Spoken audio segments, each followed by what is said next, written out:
you. Nice to see you. What's going on? So guys, I am here with Keli McClarty. I have been in the business, I think I'm in my 22nd year. Lending Path is a small company, founded about 20 years ago. We're kind of hybrid. We do a lot of underwriting in-house, sell some of our stuff directly to Fannie and Freddie, and we also broker some stuff. We have just about anything you need. So we will do your regular conventional loans, we do all your government loans, we can do rehab loans, self-employed loans, rental properties. One thing that we're doing, which I think is super important in today's market, and I think it will be in the next few years based on what I'm hearing, is I get people approved at inception before they have a house. So literally, we can close that loan depending on how fast attorneys are turning title and how fast appraisers are working. We can close it in as little as 2 weeks. So that helps the buyer because they're already approved and it's a fast close. Both of those things, in my opinion, give the buyer an edge when they're putting an offer in on a multiple offer situation. My ultimate goal is to make sure that somebody feels like they can ask the questions and gets every one of them answered. Before the crash in 2008, I will tell you rates were in the high 6s, low 7s. Well, that's where we are today. Exactly. All of the experts are saying rates will come down next year. We're hearing we're going to be probably in the 5s, mid 5s. That's what we're hearing now. My crystal ball's broken. So I know a guy, he can fix that. Some gorilla glue. I just have to. All I can do is listen to the experts, pay attention, be as educated as I possibly can, so I can help educate the people. Exactly. And that's kind of all. That's my goal. Do the best to make yourself an informed decision. Don't just say the rates are high and waiting. Get educated. My best advice would be buy the house, state the rate. A wholesale, generally speaking, is a broker shop. They can find the best deal. They can, get the best rate and do all of that. And what they do is they package it up and they get it to the lender. Okay, that's what we do when we're brokering. We get it directly to the lender. The lender underwrites the file and it closes in the underwriter's name. I mean, in that company's name. Okay, that's generally how that broker wholesale chain works. On the retail side, oddly enough, we have a model that's a little bit different in that we can do the same thing as a broker can, even though we do broker stuff, is that we can find the best rate and the best program for the buyer because we do their pricing, wholesale pricing, okay? So if we see that US Bank is, I didn't look at rates today, 7% today, but, XYZ company is 6.75, we can do that. Because different lenders have different rates, right? Depends on what they're looking for. Exactly. In a lot of ways. And so we can do that. So we're kind of a hybrid. When we do something, when Lending Path, we can underwrite our own loan and we close our own loan in our name. Yes, there is sometimes an advantage to keeping everything in-house because you have a little bit more control in that. Somebody would stop what they were doing to help you with a rush. The rumor has it that on the other side, on the broker side, it's not that way. But that's, I haven't seen that happen, but that's the rumor that happens. I would never, we're all the same, right? We're all doing the same stuff. Right. It's just a matter of comfort and, what you're looking for. Right. Because we pride ourselves on communication. Imagine communication going a long way. Yeah, every week, the buyer and both realtors get a telephone call from somebody on my team, whether it be me or my assistant. Somebody will be getting in touch with them to let them know what's happening. And if there's a problem, I handle that. And for me to tell you that there's no problems, that's a big fat lie, because problems do happen, right? I mean, oh my God. So I definitely handle all of that. But if for some reason, I can't, Emily will help out with that. So it's important. That's, it's important. Right. I really appreciate you being transparent with the fact that, look, problems are going to happen. Not on every file. No, not in every one, but this misconstrued thing, like, oh yeah, I can say all the cliche things I want in videos, like, oh, I make the transaction go as smooth as possible. And we do. Yeah, we get in front of the problems, but you know, there's going to be hiccups, and I definitely forefront that when I meet with, you know, whether it's a buyer or a seller. Like, look, there's going to be problems. I'm not going to sit here and Hollywood talk you with like, oh yeah, no, everything's going to be totally fine. Yep. You know, I definitely work hard enough to get in front and try to foresee those problems before they happen and things like that, to get ahead of it, you know. So I appreciate your transparency with that. I mean, it's funny when I talk to people that are a little tricky, you know, for whatever reason, their income's tricky or their credit is tricky or whatever. I will ask a few more questions, and the reason, and I preface by saying, just so that you know, I'm the girl that looks for the problems, right? I want to get those problems out of the way, and this could potentially be a problem. So let me ask you this, whatever that is. And exactly. You know, and I think getting our files to underwriting immediately helps with a lot of that, because we get to see the problems that an underwriter is going to see within 4 or 5 days of application. So yeah, it's usually 3, but it could be 4 to 5. So I'd rather just put it out there, you know. Yeah. So the quicker they can get their documents into you, the quicker they can get to underwriting, the quicker we can get ahead of problems. That's exactly right, and that is huge. And the other thing that's really huge is when you have a tight contract and we haven't been approved yet, right? Let's just say we haven't gone to underwriting, but we've got a 21-day contract. We do them. I mean, we'll do them. But here's the thing: if I ask you for something, I have to have it. Like if I say I need this by tomorrow at noon, and it's 8 o'clock at night tonight, I know, but I need it by tomorrow at noon. So we just have to make sure that we set the right expectations. If we don't set the right expectations, it's not going to work. Yeah. Oh man, you're like right in my brain thought here. I do have a question about that, but I'm gonna ask that one later. Because that definitely is you know, it's something that comes up even as a real estate agent, you know. And early on in my career, you know, I had one client, and I was brand new to the industry, and all I thought was, I need to keep them as a client. But we kept butting heads. And, you know, as I've grown into this profession, you tend to realize, well, it's not necessarily you being a fit for them, they also have to be a fit for you. Correct. So that was quite the learning experience, and now, you know, it's changed like the whole kind of perspective on things. Makes things a little bit easier. Yeah, set it really expectations. does. If you guys are great on the expectations, we're going to be wonderful together. What should people know to increase their chances of loan approval, and how far in advance should they plan? Okay, so it's never too early. I had a conversation with somebody last week that wants to purchase in March. Okay. And she wants to purchase a multifamily, 2 to 4. We're not talking about apartment building. Right. And we had a conversation about the hard pull credit, which that's a misnomer when it comes to mortgages. It does not affect your credit. As a matter of fact, I will digress for one moment. You and I could be mortgage lenders with 2 different companies, pulling the same person's credit with 2 different credit companies, and hit the button at the same exact time, and our credit scores could be different. Now, they're not going to be different by 50 points. They're going to be different by a few points, right? So it depends on who you're using. They're all going to be around the same. You're going to fall into the same category. But you're going to be off by probably a couple of digits, okay? So that is really something that's super duper important for people to understand. Anyway, let me go back. And I explained to her just that, and we pulled her credit. And she's grateful that we pulled her credit, because we needed to know where she needed to be in order to be able to afford what she wanted. What did she have to pay off? Where did you know, and she had room for improvement. Fannie Mae is changing their numbers. Okay. So when your rates, when somebody asks what's the rate today, there's no such thing. Okay? There's no such thing. So what program are you using? What's your credit score? What's your loan to value? Is it a primary residence? Is it an investment property? You know, there's so many factors that go into it. And so, you know, there's something called loan level pricing adjustments, LLPA, you may hear somebody say. And what that is okay, what's their credit score?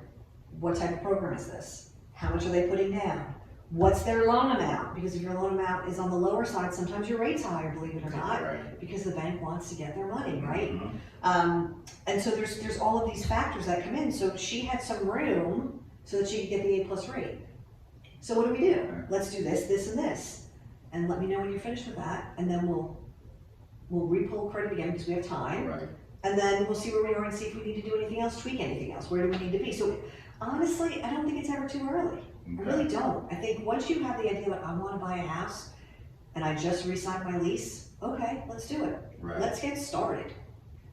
So Yeah, that's huge. Yeah. Yeah, that is definitely huge. it's and everybody's income's not the same, right? So maybe, maybe if you have 2 jobs, but you've only had 2 jobs for a certain amount of time, well, we need this many, we need 2 years in order to count. So there's lots of reasons. There's lots of, it's never too early.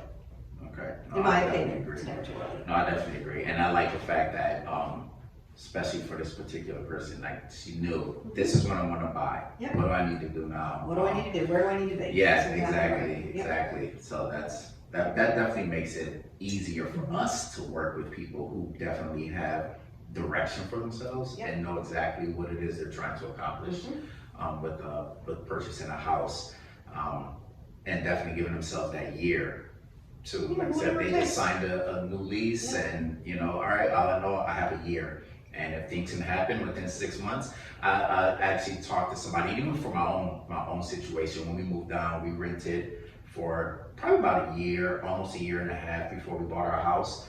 But when we renewed our lease, I wanted to know, like, okay, we're in the process of looking right now. So should we go month to month, or would it be better to, just sign for 6 months or a year and then break it? So when we crunched the numbers financially, because month to month, it went up. Oh my God, it was really high. Yeah, I see that happen. So, looking at, what that month to month rent rate was versus, okay, let's sign for 6 months. And then we ended up breaking it 3 months later. It was better. We actually saved money by breaking the lease 3 months after we signed a new one, as opposed to if we paid that month to month, rent rate. So, I think people definitely need to play with those numbers and, take all of those things in consideration when you're planning out. Like you said, it is never too early. I don't think it is. Those 3 numbers are the scariest thing. Those are the scariest. You could probably, maybe. No, because you don't know. I know. I will tell you, I don't care if somebody has an 800 credit score. I go over their credit with them, because in my 22 years, I have seen where somebody has taken out a loan in somebody else's name. They've made the payment on time every month, but it wasn't my buyer's. It wasn't my buyer's trade line. So they needed his credit, evidently, right? Right. To get what they needed. They were happy to make the payment, which is you don't normally see, but it wasn't their credit. So it doesn't matter, good or bad. Right. I go over their credit with them. Credit profile is definitely important. Mm-hmm. Okay. So it doesn't matter if they have. If you have a 700 credit score, if your credit profile is not great, it's getting hiccuped. It's really, things are changing. It's very weird. Mm-hmm. Things I haven't seen before. But yes, I mean, any knowledge that somebody can come with so they can ask the questions. Right. Because some people don't know what questions to ask, right? Very true. So unless somebody's talking to them about other things, they don't know. So I always say that about real estate. I know enough to be dangerous, so this is what I know, skim the surface, but you need to ask. I'm not playing with that, but I do a little, just like you. Right. Okay. And I don't even know, in talking again with buyers, when they talk about their credit and like, oh, well, I was going to pay this off. I'm like, don't pay anything off. Don't do it. If you're going to start this process, right? We tell you to close if you're going to start this process, wait until we talk with a loan officer and let them tell you what you need to do. And they're like, oh, well, I thought that if I paid this off, that's not necessarily true. Your credit history, if you pay off all of debt and it was your longest debt, that's going to be a you just killed your credit history, which is a huge deal. And then I said, there's like 5 criteria that go into, when underwriters look at your credit history, what factors into your credit score. And a lot of people do not know that. That's right. And I'm like, where was this class at in high school? Yeah, well, that's what, don't even get me started. Don't even get me started. So from your perspective, have you seen any particular trends from in regards to maybe interest rates or maybe a demographic of clients, rather age groups, you see more like maybe the 40 to 65-year-olds being more aggressive with their... I'm not. Wow. It's interesting. It's interesting. You don't,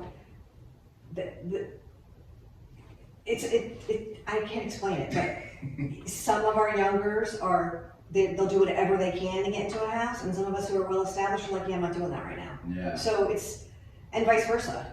Some like I've got a young family right now, and he wants his payment to be around $1,200 a month. I'm like, What is up for rent? Not happening. I don't even think he can rent for that. So this is right. So and so he's standing back. He's like, I'm not doing it. So no, it's definitely a different market for sure.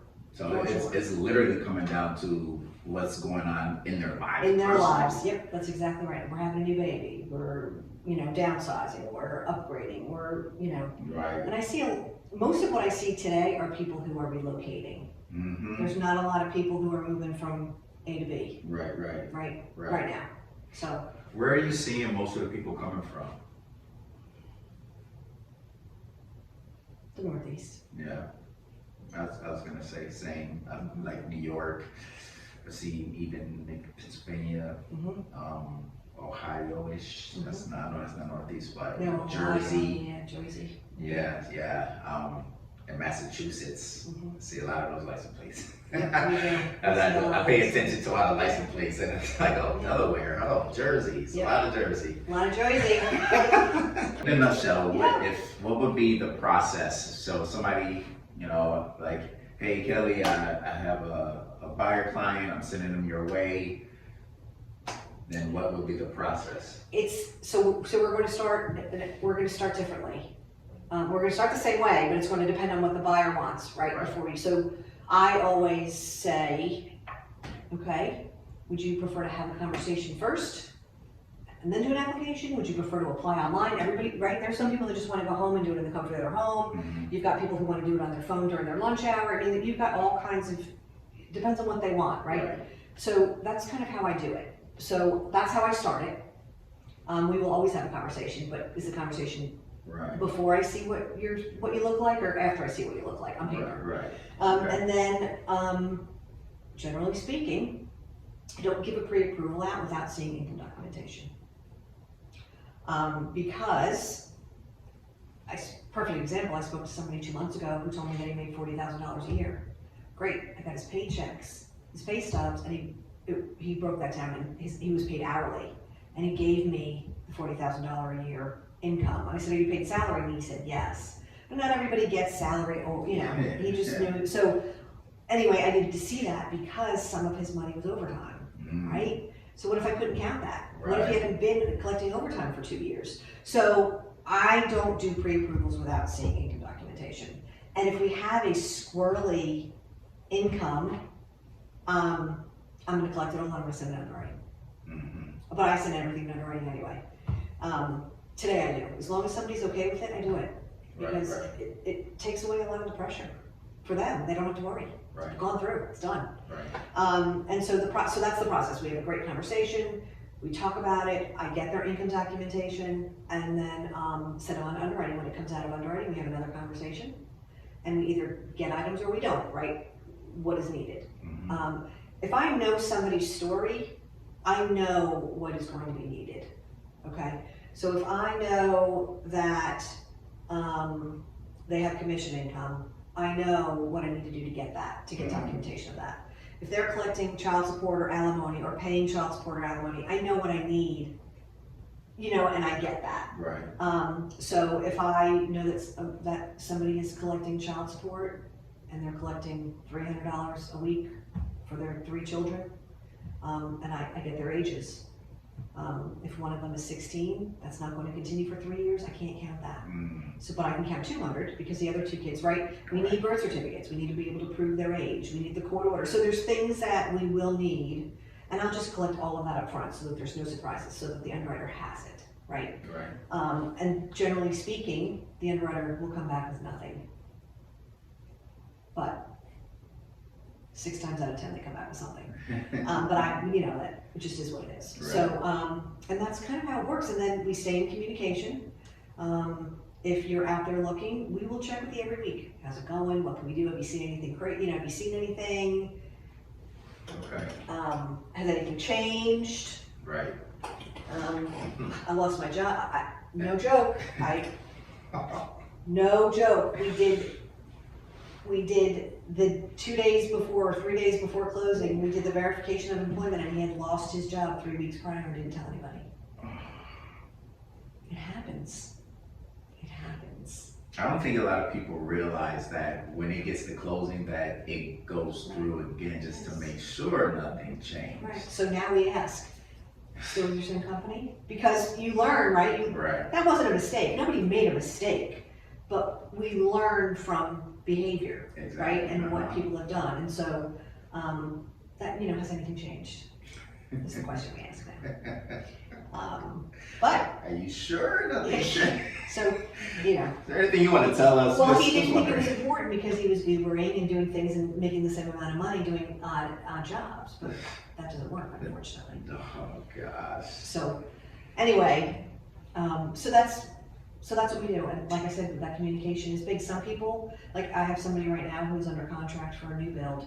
He's not closing before February or March. We don't need to, we reach out to him every 4 to 6 weeks or something to say hello and how are you, what's going on. But if there's somebody actively looking, we're reaching out to them. Good. Yeah, make them feel like, they're important. They are important. They are, right, exactly. But we need to know that, we get it. We're here with you. Right. We'll take this ride with you. It's like So- that, what they say, it's like every client wants to feel like they're your only client, right? So we take those necessary steps through communication, That's exactly and right. that's where in relationship building, that's where it all comes into play. So That's exactly right. um, And they'll hear from Emily more than they'll hear from me on those, but I definitely reach out at least once a month. Does that make sense? So yep. we have a little system that works. So, Systems are important. yes, they are They important. are very important. What should potential clients and agents expect when they're working with you, and then what are your expectations of them? So what they can expect working with us is, and I say us because I am a team, they'll expect to hear from us weekly. They will expect what we set, the expectation that we set up front, whatever that expectation is. They will expect that. And we might have the problem of over communicating, because you will hear from us once a week, whether it be in a voicemail or whether it be in person. You'll hear from us once a week because it's important. Yeah. It's very important Yeah. that somebody know where they are and where they stand. And so, are we perfect at it? No, we're not. Sometimes we'll miss a week for whatever reason. I'm going on vacation, so we might miss that week. But for the most part, that's what you can expect. And I expect the same from real estate agents. If you see that there's a problem coming, if you've got a problem, CL100, let's talk about it. Let's figure it out. I will tell you, I do get good news right away. So if appraisal comes in, or if we see a title issue, or if, I don't know, they get their hours cut, or anything like that, I will let everybody know. I reach out to the buyer and the buyer's agent, and then we determine whether or not who's going to reach out to the listing agent. Right. Okay. Because I don't want to step on toes. Right. So right. it's whatever the realtor's comfortable with at that point. But at the same time, it's like you said, like is it a hiccup? Yes, but it can still be a smooth transaction. Yeah. It can still be part of the process to where, okay, this problem came up, we handled it. Everybody needs to be on the same page. How are we going to move forward with That's it? right. And we're still closing on time. Exactly. Exactly, right? Is there anything that you want to share that maybe I haven't asked you, or? I don't think so. I think that the most important thing is to feel comfortable, right? Make sure that you're working with somebody that you feel like you can ask a question to, that you can text on a Sunday night.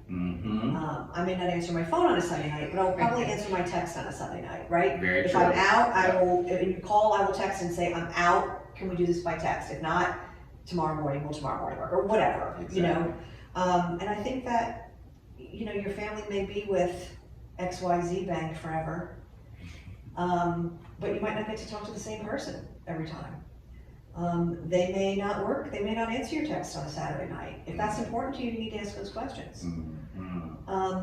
And maybe you need to test it and text them on a Saturday night and see if they respond. I don't know, maybe they will, maybe they won't, I don't know. But you need to be with somebody that you're comfortable with. Right. And if your realtor recommends them, 9 times out of 10, it's because they've had smooth transactions. Even if there's been a hiccup, it's been a smooth one. Exactly. Right? Does that make sense? Nope. It's still not worked out. It's still okay. Right. So that's all I really have to it's just a comfort level. Yeah. And you know, you're spending $350,000, be comfortable. You definitely want to make sure you're comfortable with who you're working with, spending that much money. It can be hard for independent agents to get their footing in a very saturated market as we have here. And I get the familiarity with, you know, the big brokerages or the big name teams and things like that. But at the same time, like the example you gave, they may be with that bank, but you might not get the same person you're working with, right? So it's like, what type of experience are you looking to have? Right. You know, it's not necessarily just about, oh, I'm gonna buy this house, or I'm looking for a house, or I need to sell my house. Really, what is it that you need your agent to have? You know, everybody can say we have market knowledge, right? And whatever I don't know, first of all, I'm not one to what I call Hollywood talk. If I don't know anything, there's that saying, the wisest man knows that he knows nothing at all. I'll always ask. You know, so, and I'm not gonna just say, oh yeah, and just, you know, spit out something just to make you feel comfortable. If I'm like, look, I'm not sure, but I'll have an answer for you. That's Like, how you do it. within 12 hours. That's how I survived this business for 22 years. Yeah. It's not being right all the time. And, No. and not knowing everything, I should say. And I'll go to the store, I'll ask. Mhm. I mean, I've emailed FHA before to get some answers. So, you know, you just do what you need to do. Yeah. Hence why I'm sitting here talking to There you experts go. versus Googling a bunch of stuff about mortgage lending and making my own videos. Look, I don't know anything about lending, so. Well, my daughter says it all the time. You know, I'll say I've researched it. She's like, you've researched it? Like, outside of this market. I'm not talking about this. I'm talking about something that, I don't know what, but you research, do you mean Google Mom? I'm like, all right, I get it. You know. She's a doctoral candidate, so she gets, you know, research is her thing, you know, but whatever. But anyway, it's a joke, but yeah. So, all right, well, I think that's all that I have. I definitely, again, I appreciate you taking some Thanks so time much. My pleasure. to sit down with me and educating the Educate. public. We're here to educate. We're here to help. That's exactly what we're here for. Do you have any social media platforms that people could possibly follow you on? I do. I mean, you know, you're just Keli McClarty on Facebook and Instagram, and more to come. So we'll see. Okay, and Keli is Keli. Yes, Keli. 4 letters, Keli. Yes, very unique. Yeah. It's my dad. It's my dad. Yeah. Just like Chad. Just like Chad. That's exactly right. All right. So, okay, Low Country, you guys stay safe, stay blessed, and, you know, reach out if you need any questions answered. Have a good one. Bye. Bye.